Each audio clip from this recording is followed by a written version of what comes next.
आज हम लोग दिल्ली सल्तनत के बारे में पढ़ रहे हैं। जैसा कि आप सभी को पता है, दिल्ली सल्तनत से लगभग मोहम्मद गोरी के बाद जो काल आया उसको क्या बोलते हैं बच्चों? दिल्ली सल्तनत। याद है सबको? दिल्ली सल्तनत की काल जो है वो 1200 ईस्वी से कितना बच्चों? 1526 ईस्वी। ऐसे होता कितना है? 1206, लेकिन हम लोग क्या काउंट राउंड फिगर में लेते हैं? 1200 से 1506 ईस्वी तक। मैंने आपको पढ़ा रखा है कि जब भी हम लोग दिल्ली सल्तनत की बात करते हैं तो दिल्ली सल्तनत में कौन कौन वंश आता है बच्चों? पहला का नाम कौन है? गुलाम वंश। दूसरा का कौन सा नाम है? गुल खिले, खिलजी वंश। दूसरा क्या है? ठीक है ना, तुगलक वंश। तीसरा के बाद चौथा क्या है? सैयद वंश। और फिर क्या है? लोधी वंश। ट्रिक क्या पढ़ा था याद है? गुल खिले, गुल खिले तो सोलो, है ना? गुल खिले तो सोलो। गु से गुलाम वंश, खी से खिलजी वंश, तू से तुगलक वंश, स से सैयद वंश और लो से लोधी वंश। ये तो हुई किसके? वंश का क्रम, दिल्ली सल्तनत का। ठीक है, कौन कौन क्रम है समझा रहे थे। पहला सल्तनत क्या है? गुलाम वंश। दूसरा सल्तनत क्या है? तीसरा सल्तनत, चौथा और पांचवा ये है। इसके बाद फिर मुगल काल आएगा, आएगा ना। यानी आखिरी जो है वह लोधी वंश जो है वो क्या किया था? लोधी वंश के अंतिम शासक इब्राहिम लोधी को बाबर ने युद्ध में हराया, पानीपत के प्रथम युद्ध में, और फिर मुगल साम्राज्य का आगाज किया। लेकिन मुगल साम्राज्य हम लोगों को पढ़ना नहीं है। मैं आपको बता रहा था बच्चों कि अब ये तो हो गए गुलाम वंश के। अब आपको जानना है क्या कि गुलाम वंश के संस्थापक कौन हैं, अर्थात इन वंशों का संस्थापक किसको किसको याद है? आप लोगों को पढ़ाए थे कि जिसका जो जो पहला राजा होगा वही क्या होगा? उसका संस्थापक होगा। तो आप लोगों को याद होगा गुलाम वंश के राजा का नाम क्या था? सबसे पहला राजा जिसने क्या किया था? जिसने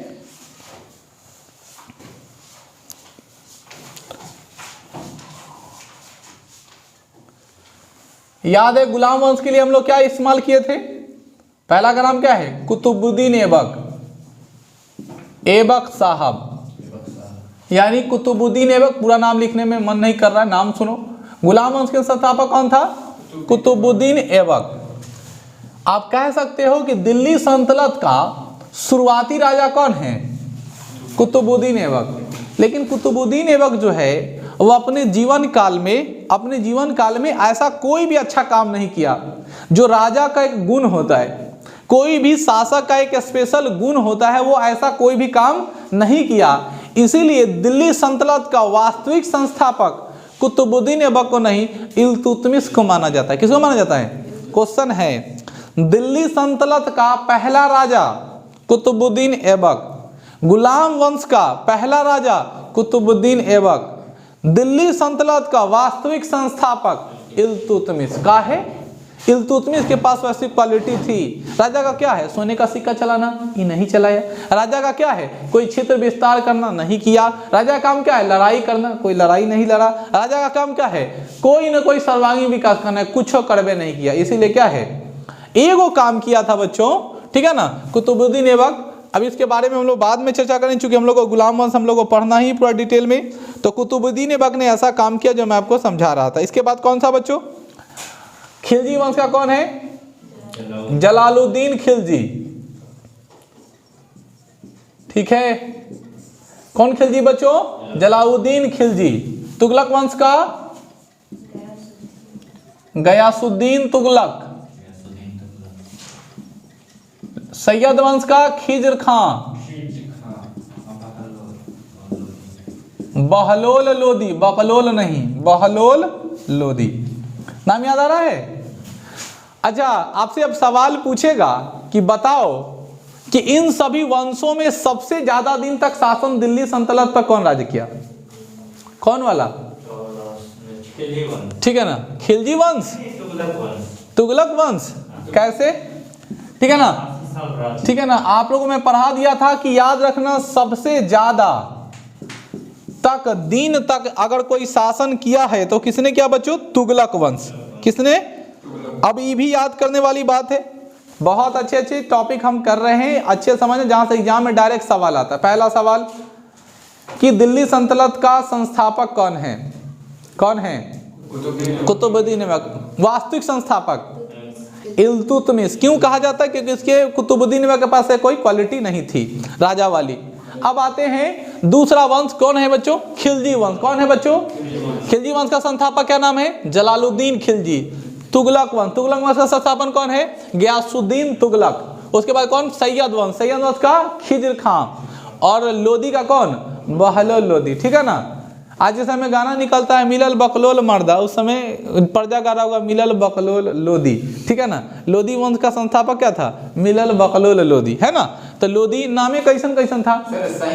अच्छा एक बात तुम लोगों को पता है, आज के समय हम लोग मुसलमान को, चूंकि हम लोग आप हिस्ट्री पढ़ रहे हैं तो हम लोग क्या जानते हैं, मुसलमानों ने अंग्रेजों से ज़्यादा शासन किया है भारत पे, क्या है। और हम लोग मुसलमान के प्रति इसलिए हे दृष्टि से देखते हैं। लेकिन आपके मन में ऐसा नहीं आना चाहिए। ऐसा इसलिए कि जितने सारे शासक रहे हैं वह भारतीय शासक नहीं हैं, ये विदेशी है। अर्थात ये अफगानी है, तुर्किस्त है, तुर्किस्तान से आए हुए हैं, ईरान से आए हुए हैं, इराक से आए हुए हैं। ये सारे मुसलमान कैसे हैं? बाहरी। आज भी जो भारत का हिंदुस्तान का जो मुसलमान है वो अपने देश के प्रति बहुत वफादार है। बात समझ रहे हैं ना। यानी ये जो मुस्लिम लोग आए हैं, ये जो शासन किए वो क्या है? तो हम लोग के दिमाग में नेता सब क्या करता है? जबरदस्ती ठूसता है। क्या ठूसता है?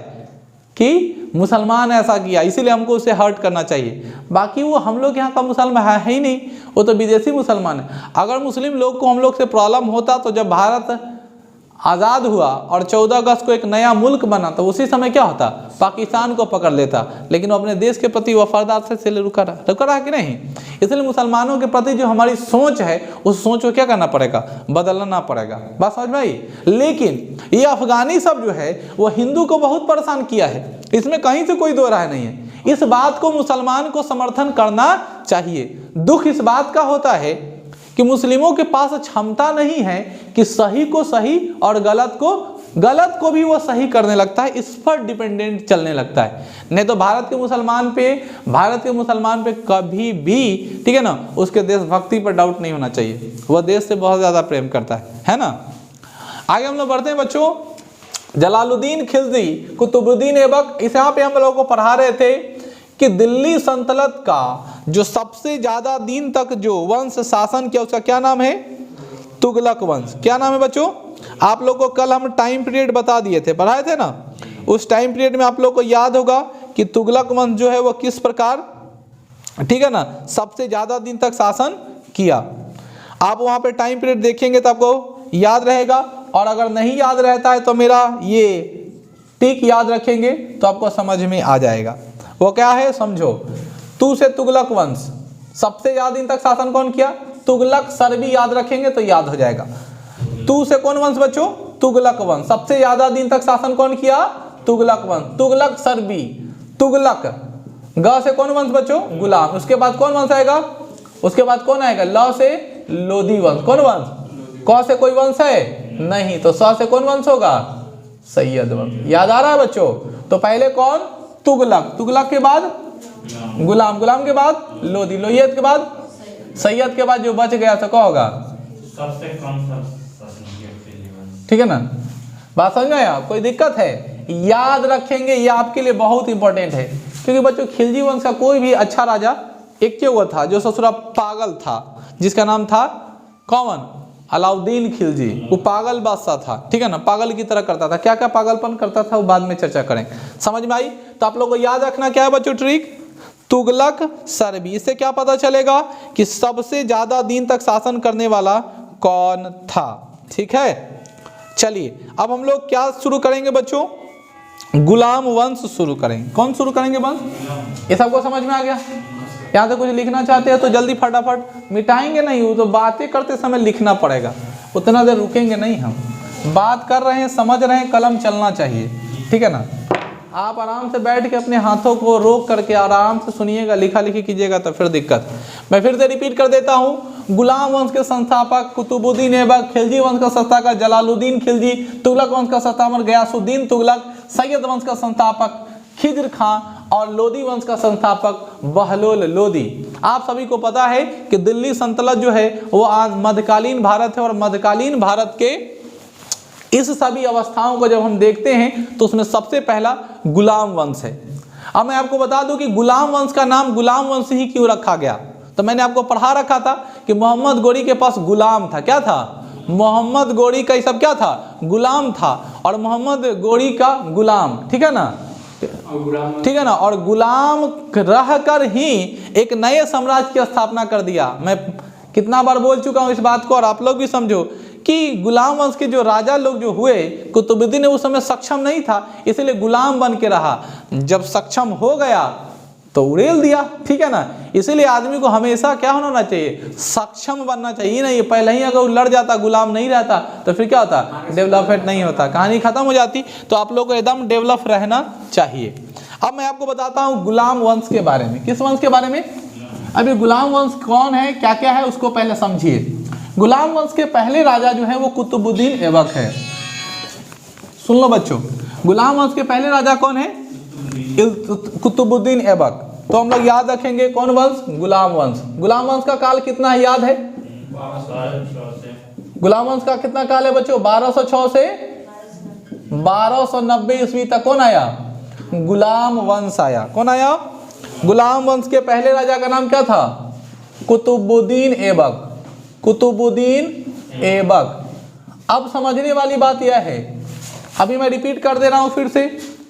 गुलाम वंश का शासनकाल कब से? 1206 ईस्वी से लेकर के 1290 ईस्वी तक। गुलाम वंश के पहले राजा कौन हुए? कुतुबुद्दीन ऐबक। कौन हुए बच्चों? कुतुबुद्दीन ऐबक। अब कुतुबुद्दीन ऐबक के बारे में आप लोग समझिए। कुतुबुद्दीन ऐबक बच्चों, इसके बारे में ये बहुत दिलेर आदमी था। कुतुबुद्दीन ऐबक बहुत दिलेर आदमी था, इसीलिए इसको हम लोग कहते हैं हातिम। क्या कहते हैं? अब तुम लोग नाम सुन रहे होगे हातिम, तो हातिम का दिलेर से क्या कनेक्शन है? बहुत लोग हातिम का मतलब निकालेंगे कि भैया हातिम मतलब हत्या करने वाला। आप लोग देखते होगे टीवी सीरियल हातिम। हातिम का अर्थ होता है जो गरीबों का सहायता देता है, जो गरीबों को मदद करता है। हातिम मतलब जो सबको सपोर्ट करता है, सहारा देता है। तो मैं आपको कहूंगा कुतुबुद्दीन ऐबक को क्या कहा जाता था? हातिम कहा जाता। क्या कहा जाता था? अब सवाल पूछेगा हातिम क्यों कहते थे? तो वो गरीबों का बहुत ज्यादा क्या करता था? अरे कुतुबुद्दीन ऐबक ऐसा आदमी था जो लाखों लाख पैसा बख्श देता था, माफ कर देता था। इसीलिए उसे हम लोग कहा गया लाख बख्श। कौन बख्श? क्या कहते थे बच्चों? लाख बख्श। क्या कहते थे? नाम याद आ रहा है कि कुतुबुद्दीन ऐबक जो था वो लाखों लाख रुपया क्या करता था? बख्श देता था। अब लाखों लाख रुपया बख्श देने का मतलब समझ रहे हो? इस थोड़ा आज के समय में आदमी को चवन्नी नहीं बर्दाश्त करता है। आई देखो पगला गया था, ठीक है ना, दूसरा के गुलाम बन के अपने राजा बना था, राजा बन के फोकटिया माल इधर गया, तोरा कने 1 लाख माफ, है ना, तोरा कने 2 लाख जो माफ। समझ गया ना? कहने का मतलब वो लाखों लाख दिनार, लाखों लाख पैसे, लाखों लाख सोने के सिक्का क्या करता था? बख्श देता था। बच्चों इनको कुरान खान भी कहते थे। क्या कहते थे? कुरान खान। अब कुरान खान क्यों कहते थे? देखो, जैसे ब्राह्मण की टोली होती है तो ब्राह्मणों में जिस प्रकार आप लोगों ने वेद पढ़ा है, वेद 4 प्रकार के होते हैं, ऋग्वेद, ठीक है ना, सामवेद, यजुर्वेद और अथर्ववेद। जो चारों वेद को पढ़ता है, जो चारों वेद को अच्छे से याद कर लेता है, वह चतुर्वेदी है। जो तीनों वेद को अच्छे से याद कर लेता है वह त्रिवेदी है। जो 2 वेद को अच्छे से याद करता है वो द्विवेदी है, ठीक है ना।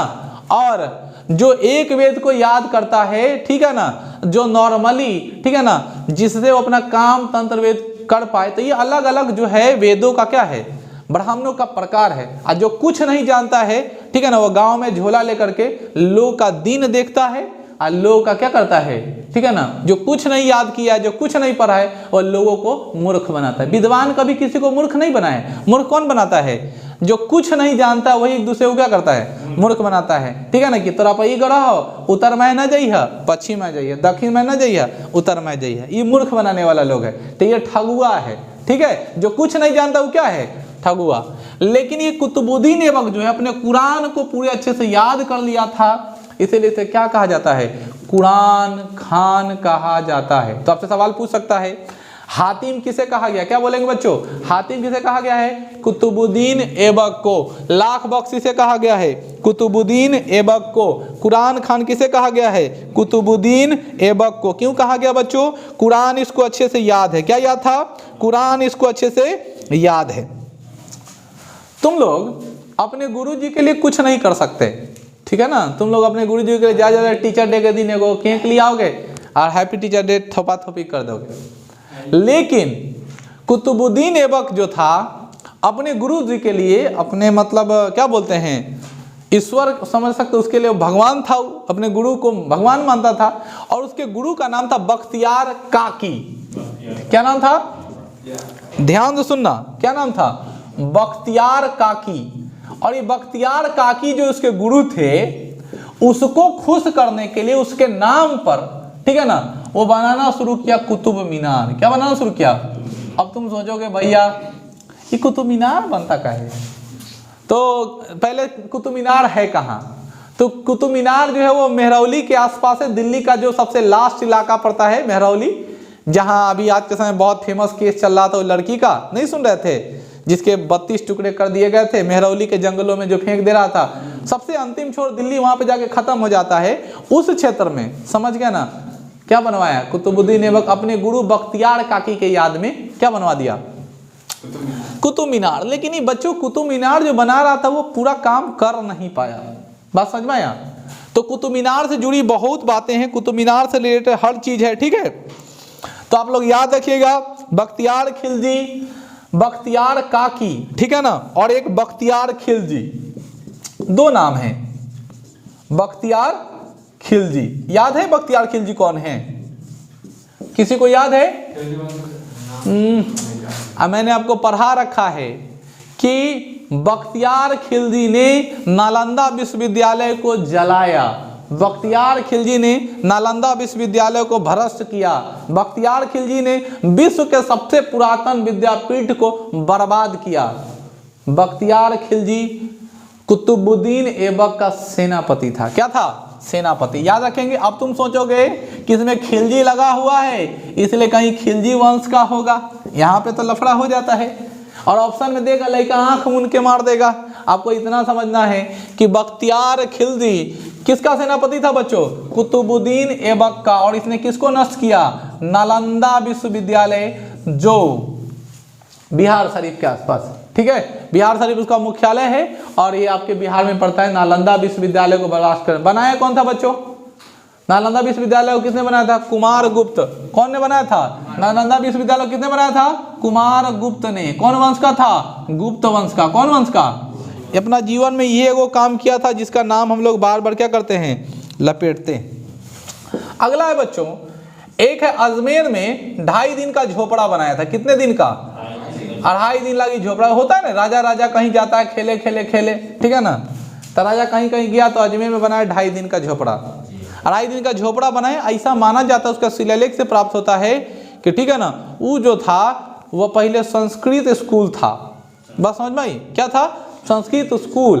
लेकिन बताते मुसलमान सब जो विदेशी था उसका एकदम टारगेट था कि हिंदू को परेशान करना है, तो उसी संस्कृत विद्यालय को किस में, झोपड़ी में कन्वर्ट कर दिया और बाद में जाकर ये किस में बदल गया बच्चों, मस्जिद के रूप में डेवलप हुआ। तो सवाल पूछेगा, अजमेर में 2.5 दिन का झोपड़ा किसने बनवाया बच्चों, अजमेर में 2.5 दिन का झोपड़ा किसने बनवाया, क्या बोलोगे, क्या बोलोगे, किसने बनवाया, कुतुबुद्दीन ऐबक ने। कुतुब मीनार का काम किसने शुरू करवाया, कुतुबुद्दीन ऐबक। लेकिन खत्म किसने किया, इल्तुतमिश। कंप्लीट किसने किया।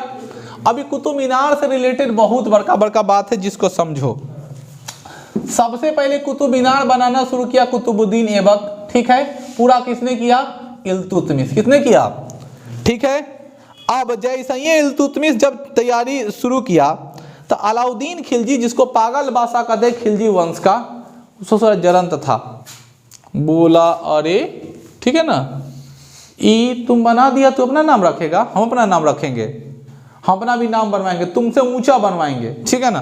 तो उसी के बगल में क्या किया, बनाना शुरू कर दिया, क्या, एक और मीनार।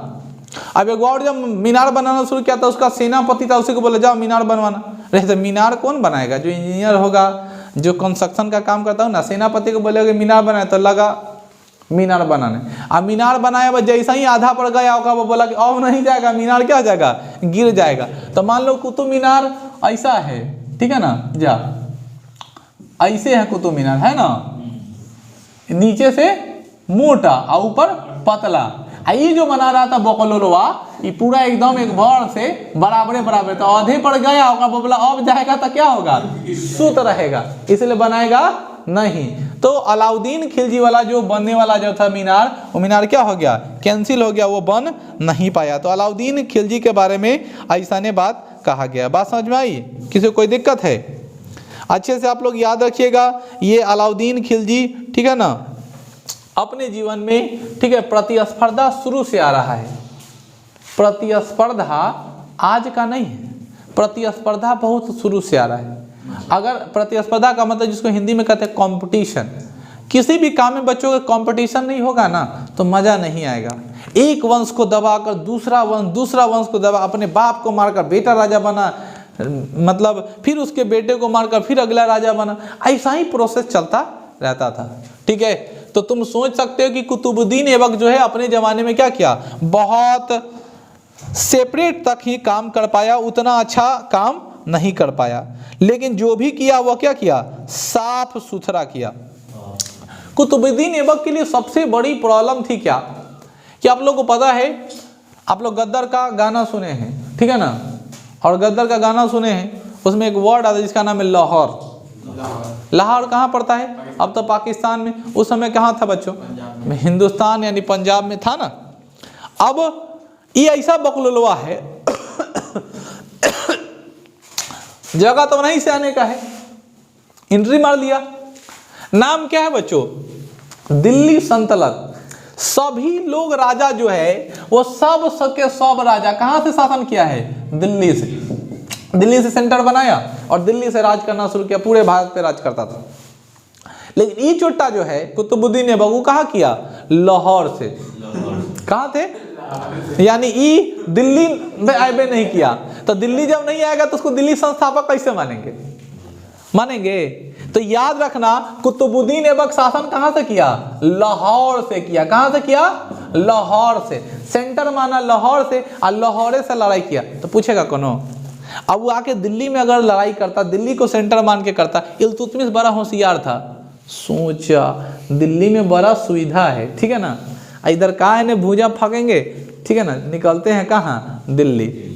अब तुम सोच रहे हो कितना अच्छा आदमी मरा कैसे होगा। कुतुबुद्दीन ऐबक इतना अच्छा आदमी था, गरीबों का दुआ लगता है, सुनते हो तुम लोग, ठीक है ना, दे दे कुछ है तो दे दे, ठीक है ना, गरीब का दुआ लगेगा, है ना। तो कोई आदमी आता है तो तुमको ऐसा लगता है कि गरीब का तुमको दुआ लग जाएगा, तो पाकिट में जो है सब दे दिए, माया आ गया तुमको।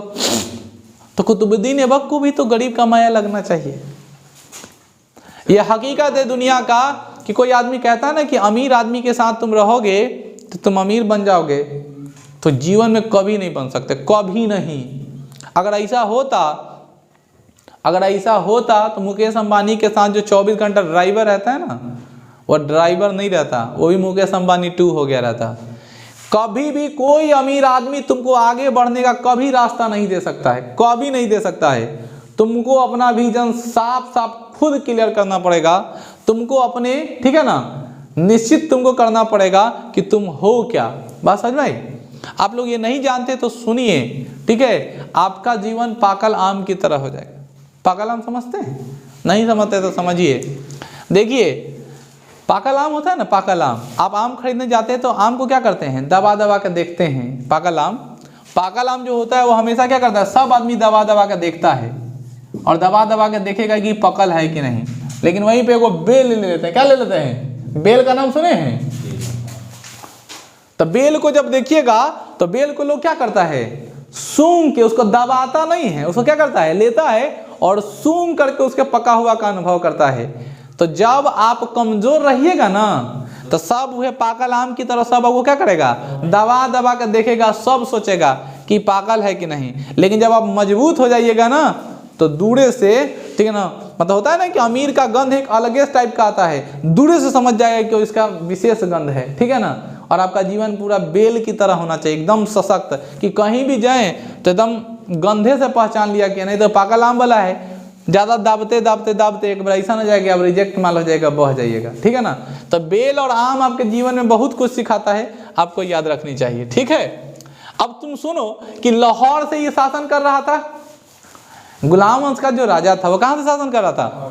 कर लिया भैया, अच्छा बात है, लाहौर से शासन करना चाहिए। लेकिन वो दिल्ली का वास्तविक संस्थापक इल्तुतमिश बहुत होशियार था, सोचा काहे हम रुकने जाए, चलो भैया दिल्ली, ठीक है ना। और दिल्ली से वो काम करना शुरू किया, इसीलिए दिल्ली का सल्तनत का वास्तविक संस्थापक कौन है? इल्तुतमिश। बात समझ में आया? अब पहले राजा को बड़ी शौक होता है, राजा सबको बहुत शौक है अनहर रहता है, क्योंकि राजा के पास किसी चीज़ का कमी नहीं है। राजा के पास किसी चीज़ की कमी है नहीं। अब राजा के पास किसी चीज़ का कमी नहीं है तो वो चौगान खेलने चला गया। चौगान खेलना समझते हैं? नहीं समझते? समझिए, घोड़ा पर बैठ जाता है, एक डंटा टाइप को गोल गोल रखता है, ठीक है ना, ऊपर रख दिया, आप घोड़े से दौड़ा दौड़ा, फिल्म में देखिएगा, ठीक है ना। हीरो जाता है चौगान खेलने, हीरोइन जाती है चौगान खेलने, गलती से क्या हुआ? नहीं, हीरो पार्क में घूमता रहता है और हीरोइन गई है चौगान खेलने, उसको घोड़ा आउट ऑफ कंट्रोल हो जाता है, नहीं लगा दौड़ाने, चिल्लाओ बचाओ बचाओ, तो हीरो जाएगा कूद के, ठीक है ना, और घोड़ा का एकदम दामन थामेगा, फिर सीन शुरू हो जाएगा, समझ रहे हैं। तब बहलोल लोदी क्या था, सॉरी कुतुबुद्दीन ऐबक जो क्या था, वो चौगान खेलने गया और चौगान खेलने लगा खेलने, बस संजोग से क्या हुआ, तेज में घोड़े पर से गिरा, घोड़ा खान दिया, और घोड़ा खाना क्या होगा, मर गया। तो उसको गरीब का कहाँ दुआ लगा, वो तो बेमौत मारा गया। गरीब से कुछ होता है? जो लाख बख्श करता था, ठीक है ना, जो गरीबों को दान देता था, उसके लिए उसको हातिम की उपाधि प्राप्त थी, और वो आदमी कुत्ता का मौत मरा, कुत्ता का मौत, ठीक है ना। बस घोड़ा पर से गिर गया और घोड़ा खान दिया, आदमी क्या हो गया? उससे चाहता था हम लोग है कि घर में पड़े पड़े क्या जाते हैं, मर जाते हैं, समझ में आई। तो बहलोल लोदी की मृत्यु कैसे ही बचो? घोड़ा के खानने से। किससे बचो? घोड़ा खान दिया, कहानी खत्म। तो कुतुबुद्दीन ऐबक से रिलेटेड इतनी सारी बातें थी जो मैंने आपको बता दिया। कुतुबुद्दीन रिलेटेड से एग्जाम में अगर कुछ ज़्यादा पूछने वाला है तो इससे ज़्यादा कुछ नहीं पूछने वाला। गुलाम वंश के पहले राजा कुतुबुद्दीन ऐबक से रिलेटेड क्या क्या है, फिर से मैं रिपीट कर देता हूँ। गुलाम वंश की शुरुआत 1206 ईस्वी से 1290 ईस्वी तक होता है। गुलाम वंश के पहले राजा का नाम कुतुबुद्दीन ऐबक है, ठीक है। दिल्ली सल्तनत पर सबसे ज्यादा बार शासन, सबसे ज्यादा दिन तक शासन करने वाले तुगलक वंश थे। और दूसरे नंबर पे कोई वंश आता है तो कौन वंश है? गुलाम वंश। गुलाम वंश का नाम गुलाम वंश इसलिए रखा गया है क्योंकि वह मोहम्मद गोरी का क्या था? गुलाम था, और गुलाम से इस वंश की शुरुआत की गई। गुलाम वंश के पहले राजा कुतुबुद्दीन ऐबक को क्या कहते हैं? कुरान खान। क्या कहते हैं? क्योंकि उसको पूरा कुरान याद था। बात समझ में आई? उसे हातिम कहा जाता था क्योंकि वह गरीबों का मदद करता था। उसे क्या कहा गया है? उसे लाख बख्श कहा जाता था क्योंकि वो लाख को क्या करता था? बकस देता था, मुफ्त में देता था। कुतुबुद्दीन ऐबक ने अपने गुरु बख्तियार काकी के सम्मान में, याद में, प्रेम में, लव में पढ़ करके क्या किया? कुतुब मीनार बनाना शुरू किया। गुरु जी का क्या नाम था? ऐसा ऐसा चेला है, गुरु जी के लिए मीनार बनवा दे, कुतुब मीनार, ठीक है ना। तो लोग कुछ भी करो यार, कुछ थोड़ा मोड़ा सोचो, ठीक है ना। आए, अरे राजा नहीं है तो क्या हुआ, दिल से राजा है ना। कम से कम स्पंजो खिला उला, कमजोरी होते रहता है, खिलाते रहो। आगे हम लोग बढ़ते हैं। इसके सेनापति कौन थे? बख्तियार खिलजी। बख्तियार खिलजी ने नालंदा विश्वविद्यालय को क्या कर दिया? बर्बाद, नष्ट कर दिया। क्योंकि उसको पता था, मैं बोला था ना कि विदेशी मुसलमान थे, उसको पता था कि जैसे जैसे ये सब पढ़ लिख लेगा ना, इसको ज्ञान मिलना शुरू हो जाएगा, ये हम लोग को कुछ समझेगा नहीं। हमको क्या करना है? लंबा शासन करना है, इसलिए क्या करना पड़ेगा? हर हालत में जलाओ, इसको बर्बाद करो। अजमेर में 2.5 दिन का झोपड़ा किसने बनवाया था? अजमेर में 2.5 दिन का झोपड़ा किसने बनाया था? कुतुबुद्दीन ऐबक। तो कुतुबुद्दीन ऐबक की प्रतिस्पर्धा, मतलब कुतुबुद्दीन ऐबक जो काम कर रहा था उसका तुलना किसने कर दिया? अलाउद्दीन खिलजी। किसने कर दिया?